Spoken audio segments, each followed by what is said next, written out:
함께 하나님 말씀 교도하도록 하겠습니다. 창세기 11장 29절에서 12장 4절까지의 말씀입니다. 아브람과 나홀이 장가들었으니 아브람의 아내의 이름은 사레며 나홀의 아내의 이름은 밀가니 하란의 딸이요 하란은 밀가의 아버지이며 또 이스가의 아버지더라.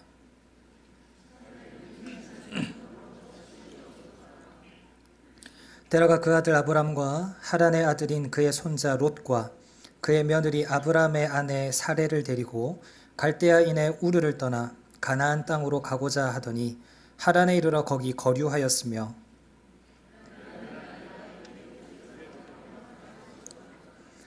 여호와께서 아브람에게 이르시되 너는 너의 고향과 친척과 아버지의 집을 떠나 내가 내게 보여줄 땅으로 가라.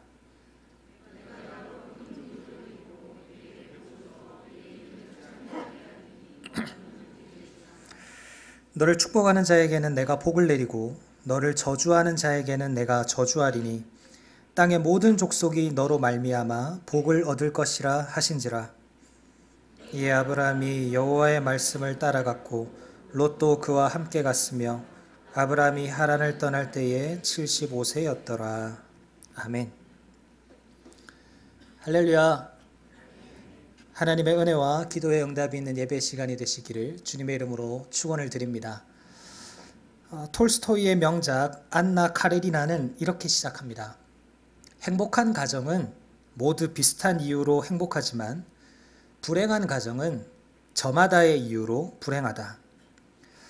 이 문장에 대해서 다양한 해석이 존재하지만 총, 균, 쇠의 저자 제레드 다이아몬드의 견해에 의하면 가정이 행복하기 위한 모든 요건이 충족되면 그 가정은 행복하지만 그 가운데 하나라도 부재하게 되면 사람은 그 속에서 불행을 느낀다라는 것입니다.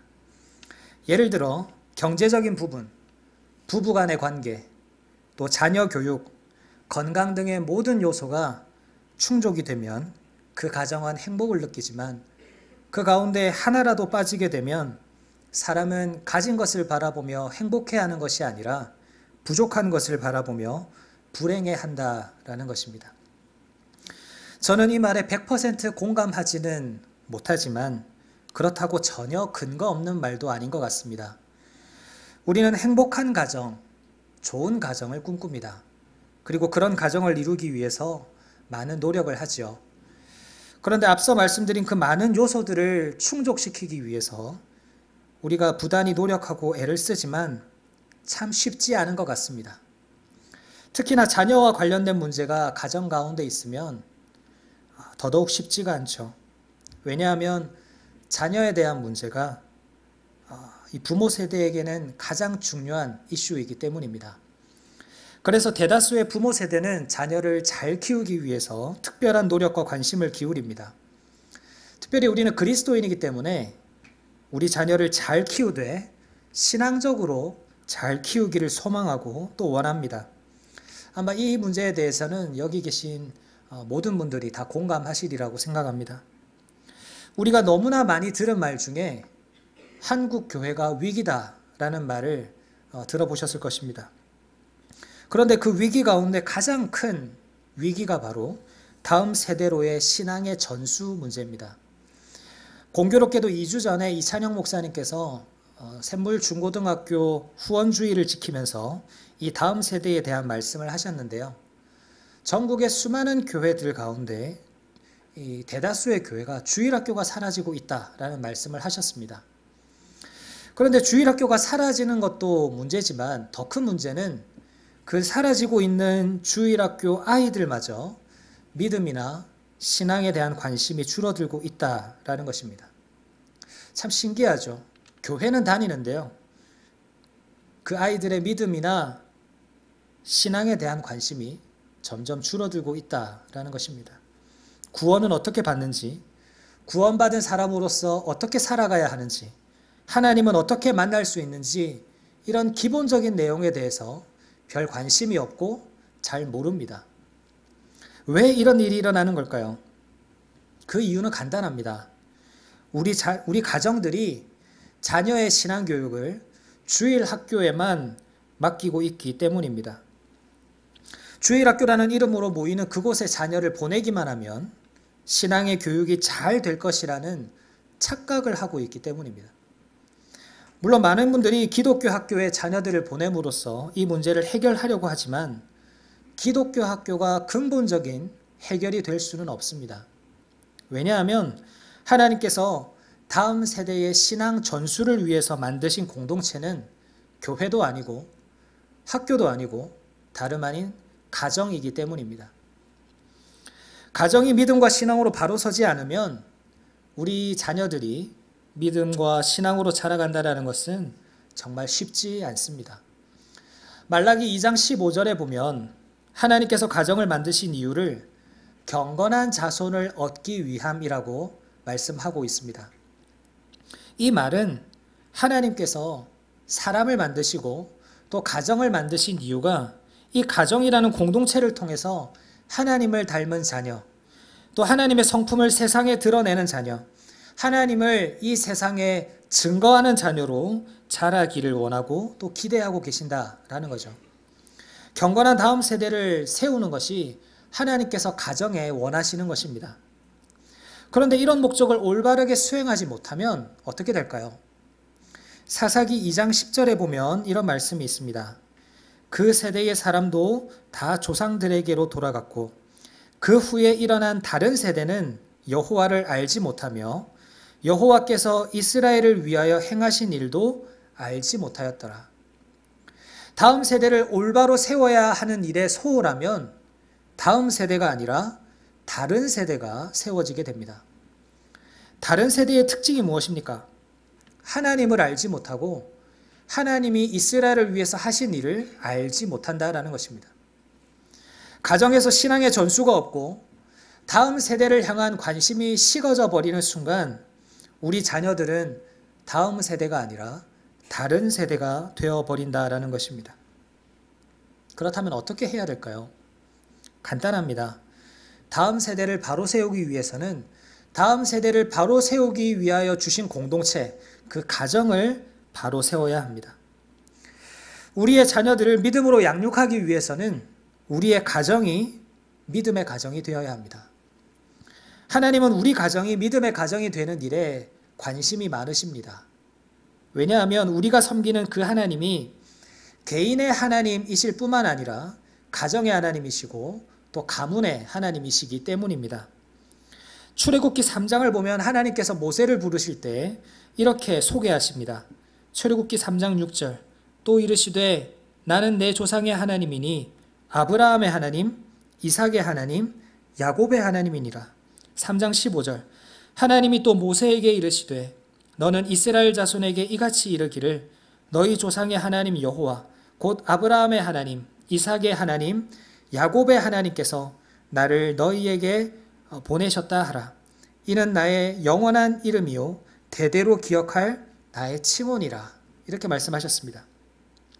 하나님은 자신의 영원한 이름, 대대로 기억할 자신의 칭호를 아브라함과 이삭과 야곱의 하나님이라고 모세에게 가르쳐 주셨습니다. 이것은 무슨 의미일까요? 우리가 섬기는 하나님은 단순히 나만의 하나님, 아브라함만의 하나님이 아니라 그 가정과 그 가문의 하나님이시라는 겁니다. 하나님은 각 개인의 하나님도 되시지만 동시에 그 사람의 가정과 가문을 통해서 일하시는 또 역사하시는 분이라는 것을 말씀하고 계신 것입니다. 이사야 59장 21절을 보면 여호와께서 이르시되 내가 그들과 세운 나의 언약이 이러하니 곧 내 위에 있는 나의 영과 내 입에 둔 나의 말이 이제부터 영원하도록 내 입에서와 내 후손의 입에서와 내 후손의 후손의 입에서 떠나지 아니하리라 하시니라. 하나님의 영과 또 하나님의 말씀이 내 입에서와 내 후손의 입에서와 내 후손의 후손의 입에서 떠나지 않으리라. 이것이 하나님의 약속입니다. 하나님은 하나님을 믿는 이 신앙이 또 믿음이 각 가정을 통해서 계속 이어져 내려오기를 원하신다라는 것입니다.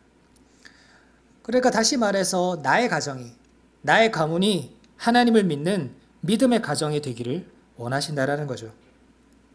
성경에 보면 참 많은 믿음의 가정들이 나오지만 대표적인 가정이 오늘 읽었던 본문인 아브라함의 가정입니다. 오죽했으면 하나님께서 자기 자신을 가리켜서 아브라함의 하나님, 이삭의 하나님, 야곱의 하나님이라고 하셨을까요? 그래서 오늘 아브라함의 가정을 통해서 어떻게 하면 믿음의 가정을 이룰 수 있는 것지에 대해서 세 가지를 함께 살펴보려고 합니다. 이 말씀을 통해서 우리의 가정을 믿음의 가정으로 세워나가는 저와 여러분 되시기를 주님의 이름으로 축원을 드립니다. 첫째로 믿음의 가정을 이루려면 하나님께는 불가능이 없다라는 것을 믿어야 합니다. 잘 아시다시피 아브라함은 원래부터 믿음의 가정이 아니었습니다. 아버지 데라는 우상을 만들어 팔았던 우상 장수였고 아브라함은 그런 가정에서 자랐습니다. 그런데 이런 아브라함의 삶에 어느 날 하나님께서 갑자기 나타나셔서 뭐라고 말씀하십니까? 오늘 본문 12장 1절에서 3절을 보면 하나님은 세 가지를 약속해 주시는데요. 네가 하나님의 명령을 따라 지시할 땅으로 가면 첫 번째로 너로 큰 민족을 이루게 하겠다. 두 번째로 너를 축복하겠다. 세 번째로 너의 이름을 크게 할 것이다. 이렇게 말씀해 주셨습니다. 세 가지 약속 중에 첫 번째가 큰 민족을 이루는 것인데요. 얼마나 많이 주실 거냐면 하늘의 별과 같이 많게 하겠다라고 하셨어요. 그런데 문제가 무엇입니까? 이 약속을 이루기에는 아브라함과 사라의 나이가 너무 많다는 겁니다. 잘 아시다시피 하나님의 부르심을 받았던 12장에서 아브라함의 나이가 75세였습니다.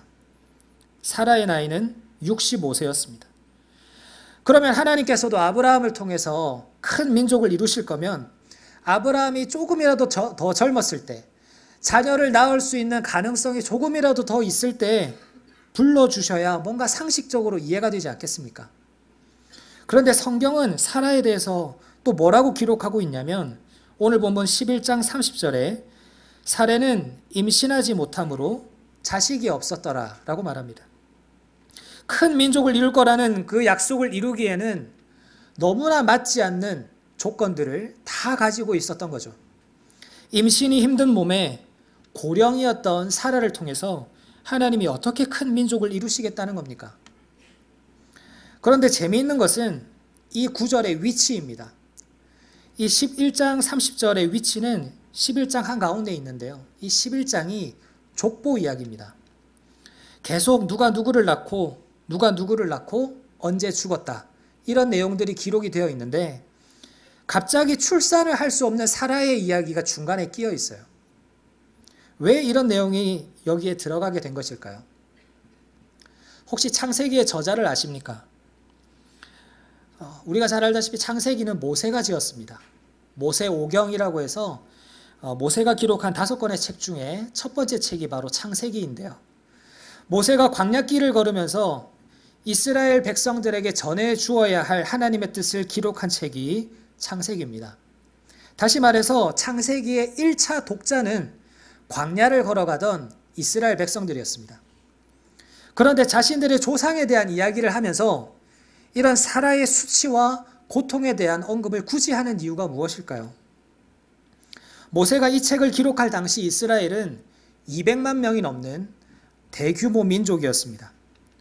그런데 자신들의 조상이었던 아브라함과 사라가 이런 아픔이 있었다라는 것을 이스라엘 백성들이 과연 믿을 수 있었을까요? 지금 자신들의 눈을 들어서 사방을 살펴보면 사람밖에 없습니다. 200만 명이 넘는 사람들로 인해서 그 광야가 얼마나 시끌벅적했겠습니까? 그런데 나이가 많은 아브라함, 임신하지 못하는 그 사라에게 하나님께서 수많은 자녀에 대한 약속을 주셨다라고 한다면 이 이야기를 듣는 이스라엘 백성들이 어떻게 받아들일까요? 우리의 조상 아브라함과 사라에게는 이런 아픔이 있었구나. 또 이런 눈물의 시간이 있었구나. 그러나 하나님께서는 불가능이 없으셔서 이 꿈 같은 일들을 지금 이렇게 이루어 주셨구나. 광야에 있던 이스라엘 백성들은 꿈이 현실이 된 것을 눈으로 목격하고 있었던 세대입니다. 그 꿈 같은 현실 속에 살고 있었던 세대입니다. 그러니까 확신할 수 있는 거죠.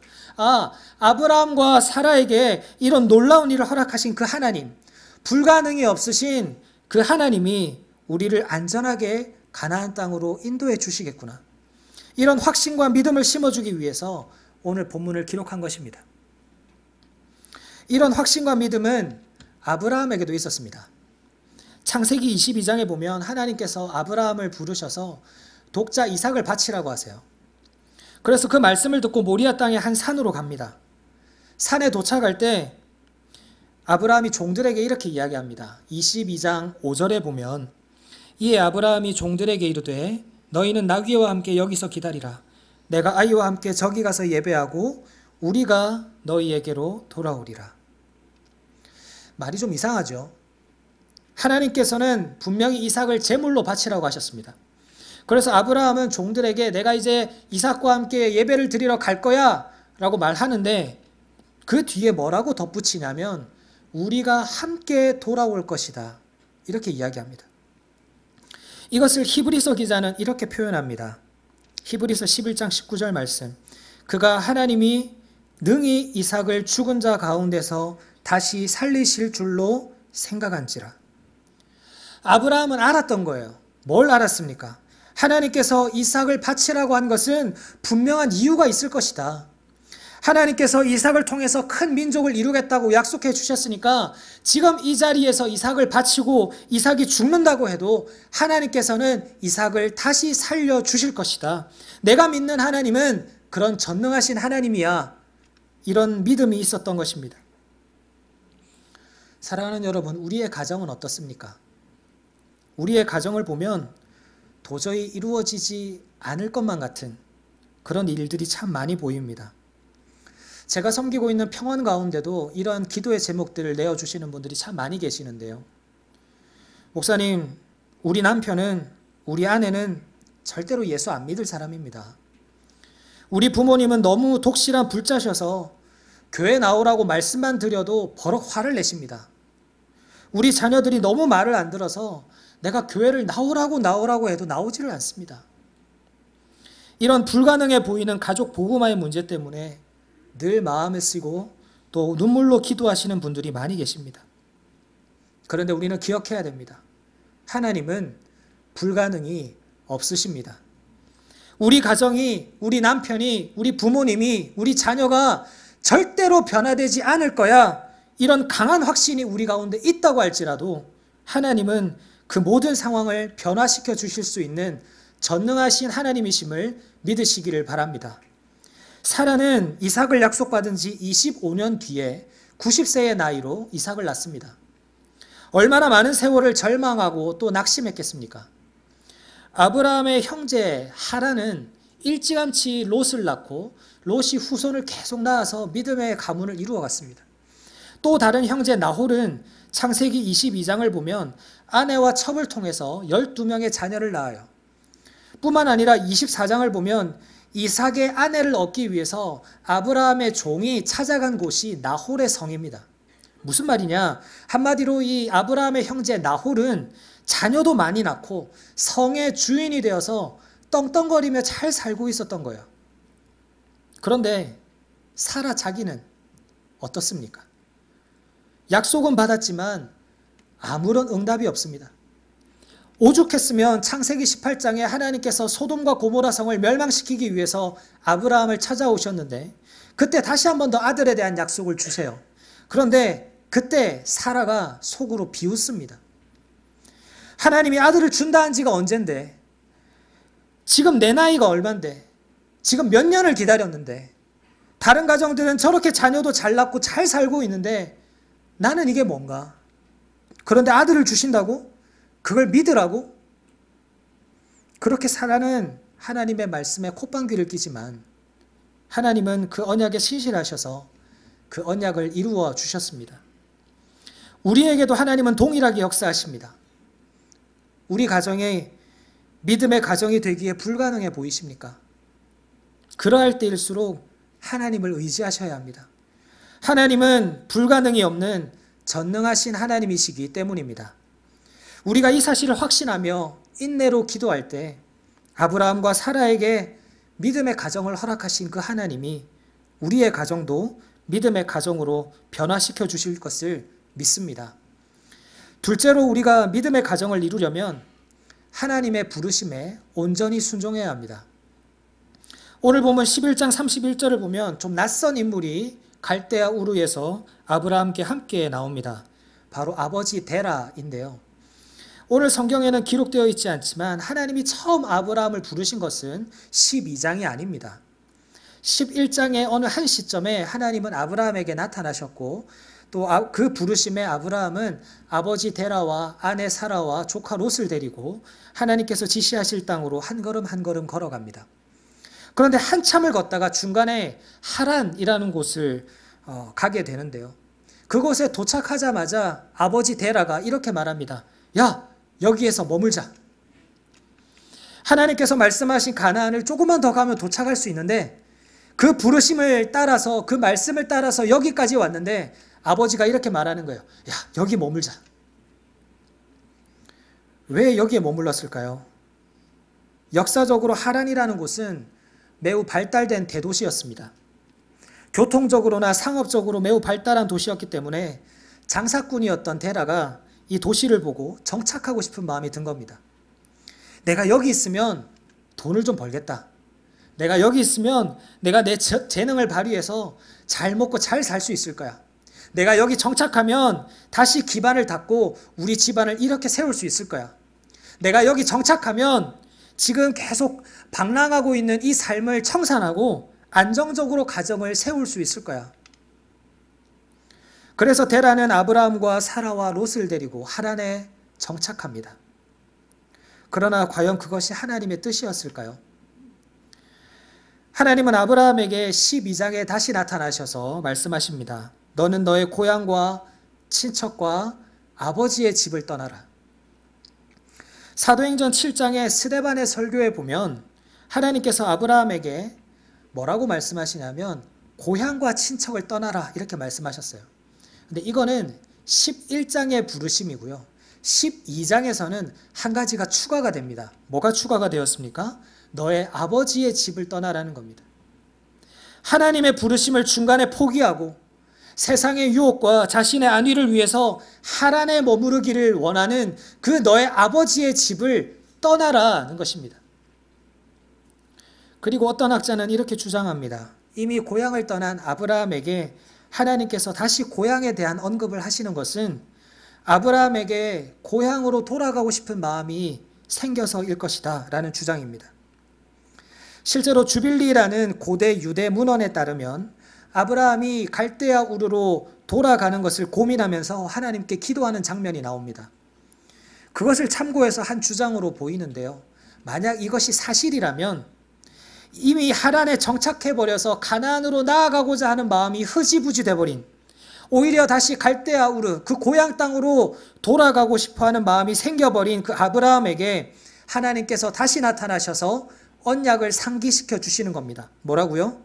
너는 거기 있으면 안 돼. 너는 떠나야 할 사람이야. 내가 지시할 땅으로 나아가야 할 사람이야 라는 겁니다. 사랑하는 성도님 여러분, 우리 가정에 혹시 그런 모습이 있지는 않습니까? 우리 가정을 하나님께서 불러주시고 우리를 하나님의 자녀로 삼아주셨는데 세상의 유혹과 나 자신의 안위를 위해서 오히려 하나님의 부르심보다 세상 가운데 거하는 것을 더 원하고 계시지는 않습니까? 세상의 가치와 우리 자녀들의 신앙 사이에서 적절히 타협하고 있지는 않느냐 하는 것입니다. 더 나아가서 내 신앙도 가정의 안녕과 평안 사이에서 그런 명분 속에서 타협하고 있지는 않습니까? 제가 이전교회에 있을 때 3년 정도 고등부를 섬긴 적이 있습니다. 우리 교회 고등부는 그렇지 않겠지만요. 대부분의 고등부를 맡은 사역자들이 공통적으로 토로하는 어려움 가운데 하나가 신앙과 학업 속에서 타협하고 있는 아이들을 지도하는 것이 참 어렵다라는 겁니다. 실제로 제가 고등부를 섬길 때 함께 있었던 아이들 몇 명이 몇 주 교회를 나오지 않았습니다. 부모님이 신앙이 없는 것도 아니었습니다.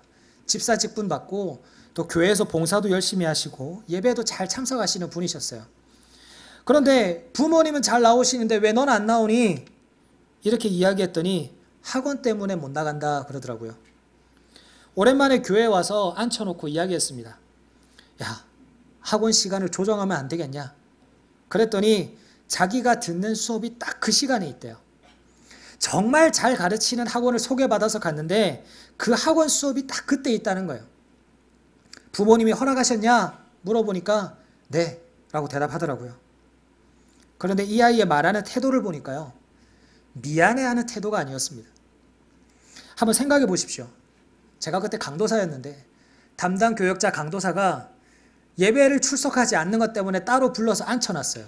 그러면 좀 미안해하는 마음이 들거나 앞으로는 교회 잘 출석하겠습니다 이런 말을 할 법도 한데요, 전혀 그런 모습이 없었어요. 왜 그럴까요? 제가 곰곰이 생각해 봤는데 의외로 쉽게 결론이 났습니다. 그건 당당하기 때문입니다. 부모님이 예배 빠져도 된다 그랬어요. 학원 가도 된다고 그랬어요. 그러니까 이 아이가 뭘 배웁니까? 아, 그렇게 살아도 되는구나. 하나님의 말씀보다, 하나님의 부르심보다, 하나님의 뜻보다 더 중요하다고 생각되는 일이 있으면 그거 하면 되는구나. 그러면서 자신의 삶의 우선순위가 엉망이 된 채 살아가는 겁니다. 이 친구가 대학을 진학하고 나중에 취직을 했을 때 주일 성수를 잘 할까요? 사랑하는 성도님 여러분, 우리를 믿음의 가정으로, 그것이 믿음의 1대이든 2대이든 3대이든 4대이든 상관없이 우리를 믿음의 가정으로 불러주셨으면 우리는 그 부르심에 전적으로 순종해야 합니다. 왜 자꾸 하나님에 머무르려고 하십니까? 왜 자꾸 하나님과 타협하려고 하십니까? 하나님께서는 분명히 말씀하십니다. 내 아버지 집에서 떠나라. 하나님에 머무르고자 하고 세상과 타협하고자 하는 너의 아버지의 집에서 너는 떠나라. 그것이 하나님의 뜻입니다. 우리 가정을 위해서, 우리 자녀를 위해서라면 난 어쩔 수 없습니다. 세상적인 가치를 우리 자녀의 신앙과 맞바꾸시겠습니까? 나의 편의와 유익, 자녀의 학업과 자녀의 성공, 그 어떤 것과도 우리의 믿음을 타협할 수는 없습니다. 우리 가정에 하나님께서 믿음의 유산을 선물로 주셨다면 그 부르심을 흐지부지하게 만드는 그 세상의 유혹을 단호하게 끌어내고 오직 믿음으로 견고하게 살아가시는 우리 모두가 되시기를 주님의 이름으로 축원을 드립니다. 마지막으로 우리가 믿음의 가정을 이루려면 부지런히 가르치고 본을 보여야 합니다. 기독교는요, 가르치는 종교입니다. 다른 종교처럼 가만히 앉아서 터득하거나 스스로 변화하기를 기대하는 그런 종교가 아닙니다. 그래서 하나님은 신앙을 부지런히 가르치라고 명령하셨어요. 우리가 잘 아는 신명기 6장 7절에 보면 하나님께서 내가 명한 명령과 규례와 법도를 부지런히 자녀들에게 가르치라 라고 말씀하시면서 집에 앉았을 때든지 길을 갈 때든지 누워있을 때든지 일어날 때든지 어떤 시간 어떤 장소에서든지 하나님의 말씀을 가르치라 명령하셨습니다. 그런데 여러분, 요즘 아이들이 말을 잘 듣나요? 말을 잘 안 듣습니다. 하나님도 그걸 너무 잘 아세요. 그래서 하나님이 이 아이들이 말을 잘 안 듣는다는 걸 잘 아시고 이 자녀 교육에 대한 팁을 주셨습니다. 7절에서 자녀에게 부지런히 가르치라고 명령하신 하나님이 바로 앞에 신명기 6장 6절에 이런 말씀을 주십니다. 오늘 내가 내게 명하는 이 말씀을 너는 마음에 새기고. 자녀들에게 가르치기 전에 뭘 해야 된다고요? 마음에 새기라는 겁니다. 한마디로 하나님의 명령대로 살아가는 것을 우리의 삶으로 본을 보이라는 것입니다. 말로 하기 전에 본을 보이는 것. 이것이 하나님께서 우리에게 주신 자녀 교육의 팁입니다. 자녀들이 신앙생활을 잘 못하고 있는 것처럼 보이십니까? 그것은 자녀에게 호통칠 일이 아닙니다. 내가 자녀에게 그 부모로서 본을 보이지 못하고 있다는 뜻일 수 있습니다. 우리의 자녀들이 신앙생활을 잘 못하고 있는 것 같이 보일 때, 우리 자녀가 아니더라도 다음 세대의 신앙이 걱정되실 때, 이것은 우리가 한탄해서 될 일이 아닙니다. 이것은 우리 기성세대가 하나님 앞에 회개해야 할 일입니다. 우리가 얼마나 신앙의 본이 되지 못했으면 이 자녀들이 이렇게 할까? 아브라함은 이 사실을 잘 알았을까요? 아브라함 당시에는 율법도 없었고요. 요즘처럼 좋은 자녀 교육 프로그램도 없어서 어떻게 자녀 교육을 해야 할지 잘 몰랐을 겁니다. 그런데 아브라함이 자녀 교육을 어떻게 했는지에 대한 힌트가 아까 잠시 다루었던 창세기 22장에 나옵니다. 창세기 22장에 하나님께서 독자 이삭을 바치라고 하셨어요. 그런데 아무리 성경을 살펴봐도 하나님께서 아브라함에게 이렇게 명령하신 이후에 아브라함이 이 명령에 불순종하거나 의문을 제기하거나 마음이 상한 모습이 보이질 않습니다. 한마디의 변명도 없이 즉각 순종합니다. 한번 생각해 보십시오. 100살에 주신 아들이에요. 그 귀한 아들을 왜 줬다가 뺏으려고 하실까요? 세상에서 가장 치사한 게 뭡니까? 줬다가 뺏는 건데. 왜 하나님께서 그렇게 하십니까? 이렇게 질문할 수 있잖아요. 그런데 아브라함은 한마디의 말도 없이 순종합니다. 조용히 모리아 산으로 올라가서 단을 쌓고 이삭을 묶어서 번제로 드리려고 합니다. 그런데 재미있는 것은요, 아브라함이 이삭을 죽이려고 할 때 이삭 또한 한마디의 변명 없이 아버지의 행동에 순종했다라는 점입니다. 생각해 보십시오. 갑자기 아버지가 하나님께 제사를 드리러 가야 된다고 같이 가자 하셨어요. 그래서 뭣도 모르고 따라 나섰습니다. 근데 재물이 안 보여서 아버지 재물은 어디 있어요? 물어봤더니 하나님께서 예비해 주실 거야. 넌 조용히 따라와. 그러면서 따라갔단 말이에요. 근데 산에 도착해서 보니까 아버지가 줄을 꺼내더니 갑자기 자기를 막 묶는 거예요. 여기 누워. 생각해 보십시오. 아브라함과 이삭은 100살 차이입니다. 얼마든지 이삭이 마음에 들지 않으면 아브라함을 제압하고 아브라함과 겨루어 이길 수 있는 그런 나이입니다. 그런데 이삭이 어떻게 했습니까? 도망가지 않습니다. 죽지 않기 위해서 몸부림치지도 않았고요. 아버지가 자신을 찌르려고 하는 그 순간에도 가만히 누워서 아버지의 뜻에 순종합니다. 어떻게 이삭이 이럴 수 있을까요? 성경에 그 이유가 나오진 않습니다만 한번 생각해 봤습니다. 왜 이삭이 그렇게 했을까? 제 나름대로의 결론은 이삭이 아브라함을 보고 배운 거예요. 아브라함이 하나님의 말씀에 그동안 어떻게 순종해 왔는지를 이삭이 평생 동안 보고 배운 겁니다. 우리 아버지가 하나님의 뜻대로 순종할 때는 저렇게 하시는구나. 하나님의 명령대로 순종할 때는 저렇게 해야 되는 거구나 하는 것을 평생 동안 보고 배운 거예요. 아브라함의 업적은요, 많은 사람을 잘 가르친 게 아닙니다. 아브라함의 업적은 이삭 한 사람 잘 가르친 겁니다. 내가 아무리 수많은 사람을 잘 가르치고 수천 수만 명을 길러내는 것, 그것도 참 중요한 일이지만 우리의 자녀들, 우리 가정의 다음 세대들을 잘 가르치는 것이 또한 중요하다라는 것입니다. 자녀를 향한 가르침은 우리가 본이 될 때 효과적입니다. 본이 되지 못하면서 가르치기만 하면 자녀들 마음 가운데 반항심과 불순종의 마음만 생길 뿐입니다. 자녀들에게 본을 보이며 하나님의 말씀을 잘 가르칠 때 우리의 다음 세대는 다른 세대가 아닌 진정한 다음 세대가 될 것입니다. 말씀을 마무리하겠습니다. 오늘 우리는 아브라함과 그의 가정을 통해서 믿음의 가정을 이루는 법을 살펴보았습니다. 전능하신 하나님은 그 어떤 불가능한 상황이라 할지라도 그 상황을 통해서 믿음의 가정을 이루게 하셨습니다. 임신하지 못하는 나이 많은 사라도 전능하신 하나님이 함께 하시니까 믿음의 1세대가 되는 축복을 누렸습니다. 그리고 그 전능하신 하나님은 우리가 온전한 믿음의 가정을 이루게 하기 위해서 온전한 순종을 요구하십니다. 아브라함은 자신의 안위와 세상의 향락에 빠져 있었던 그 아버지의 집을 떠나서 하나님께서 그 가정에 주신 부르심에 전적으로 순종했습니다. 하란이 아닌 가나안까지 나아갈 때 하나님께서 우리 가정에 주신 그 믿음의 유산을 끝까지 붙들 때 하나님은 우리의 가정을 믿음의 가정으로 세워가실 것입니다. 그리고 마지막으로 우리 자녀들에게 본이 되므로 잘 가르쳐야 합니다. 우리가 먼저 하나님 사랑하고 우리가 먼저 하나님께 은혜를 구하고 우리가 먼저 예배를 회복하는 본을 보임으로 말미암아 우리 다음 세대들에게 귀한 본이 되어야 한다는 것입니다. 제가 이 세 가지 방법들을 곰곰이 묵상하다가 한 가지 공통점을 발견했습니다.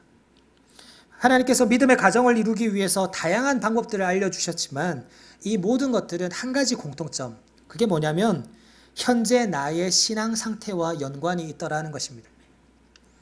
내가 전능하신 하나님을 전적으로 신뢰하는가? 내가 그 하나님의 부르심에 온전히 순종하는가? 내가 우리 자녀들에게, 더 나아가서 우리 가족 구성원들에게 본이 되고 있는가? 하나님은 우리 가정을 믿음의 가정으로 세우기 위해서 우리의 믿음과 우리의 신앙을 요구하십니다. 우리 가정이 믿음의 가정이 되기 위해서는 당신만 잘하면 돼요. 아들, 딸, 너희만 잘하면 돼. 이게 아닙니다. 하나님만을 신뢰하고 하나님만을 바라보면서 그분의 말씀을 마음에 새기고 그 뜻에 온전히 순종하는 사람, 그런 믿음의 사람이 내가 되어야 한다는 것입니다. 그러할 때 하나님은 우리의 자녀들을 다른 세대가 아닌 다음 세대로 세워가실 것이고 더 나아가서 우리의 온 가족들 또한 믿음의 가정으로 세워가실 것입니다. 주 예수를 믿으라. 그리하면 너와 내 집이 구원을 받으리라. 이 말씀을 믿으시기를 바랍니다. 내가 믿음 위에 설 때 우리 가정도 믿음 위에 섭니다.